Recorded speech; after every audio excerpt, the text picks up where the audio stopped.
Hi everybody, this is the Baseball Head, the amazing, spectacular, terrific, the great one, the People's Champion. Your host, and welcome back to the Baseball Head 2, and hope you like this video and hit that subscribe button. So this is another video on Pete Alonso, where he could be going if the Mets don't turn this thing around. I'm recording this on Friday before any of the games on the weekend. I don't think those games really matter much in terms of any kind of judgment of the season, because the Mets are basically representing Major League Baseball, as are the Philadelphia Phillies. So it's a separate kind of issue. But Mets are 8 games under 500. It's going to be quite the task to get the 500. In spite of the fact that they're 3 games back on the wild card, they are, again, 8 games under 500. You've got to get the 500. Very important. I'm going to read you a trade rumor. This is from a Brewers fan site. Fansided.com. This is from a Brewers point of view. And the Brewers, and particularly their fans, they hate the Cubs. So let me read you the headline from this. A Brewers-Mets trade that would leave Cubs fans in a river of tears. Milwaukee Brewers could swoop in and steal this top trade market bat before the Cubs have a chance to get him. Okay, let's see. The Chicago Cubs have drawn connections to New York Mets slugging first baseman Pete Alonso in the trade market this year. Alonso would fit perfectly with Chicago, slotting in as their biggest power threat and helping boost a struggling offense. This would help the Cubs push to catch the Milwaukee Brewers in the National League Central a ton. But Milwaukee could use Alonso as well. In fact, they could swoop in right under Chicago's nose, outbid them, and acquire Alonso to be their own slugging first baseman. The Brewers could steal him from the Cubs in a move that would leave Cubs fans in a river of their own tears. Who the hell cares? If you're a fan, just want to improve your team. What a weird article.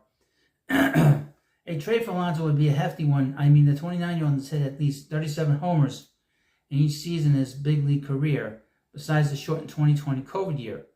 He's coming off back-to-back 40-bomb seasons and has already smashed 14 long balls this year. His RBI total is way, way below where it should be, in my opinion. The Mets, in a trade with the Brewers, would receive, and we'll go through this, this trade revolves around a first baseman swap. The Brewers would be sending Tyler Black, their third-ranked prospect, alongside a right-handed pitcher, Brett Wachowski, in order to acquire Alonso for the rest of 2024. Black had a chance to prove he was ready for the big leagues this year, and he wasn't able to shine like the Brewers hoped. He doesn't provide the ability to slug the way that a typical first baseman does, despite his 8 homers to start the year in the minors this season. He'll likely never turn into a 30-40 homer guy per year in the big leagues. He'll still be a good hitter at this level, but the lack of power is concerning. Wachowski is a 21-year-old with a devastating fastball-slider combo, as well as a cutter and changes to pair with them. His arsenal alone should provide the ability to stick as a starter as he climbs the ladder of the minor leagues. He hasn't been great in 5 starts at AA this year, but his potential is there if he can put the pieces together. Black and Wachowski would be incredible assets for the Mets to land. The Brewers can handle losing these 2 pieces if it means they add Alonso, stop the Cubs from adding him, and push themselves towards another division title in pursuit of the World Series. It's World Series or bust for Milwaukee. We need to make some splash moves in the trade market to push towards this goal, okay? This doesn't sound like what the Brewers are doing. But it's an interesting trade. I don't know much about these 2 prospects. Again, we're going to go through a lot of Mets rumors with Pete Alonso as we get close to the trade deadline.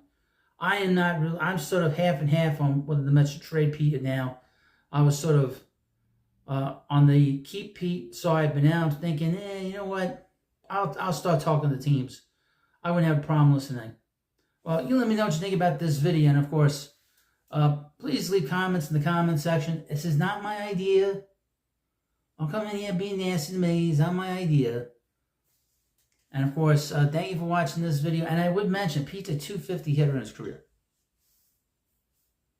He can hit. So, thank you for watching, and I'll see you later.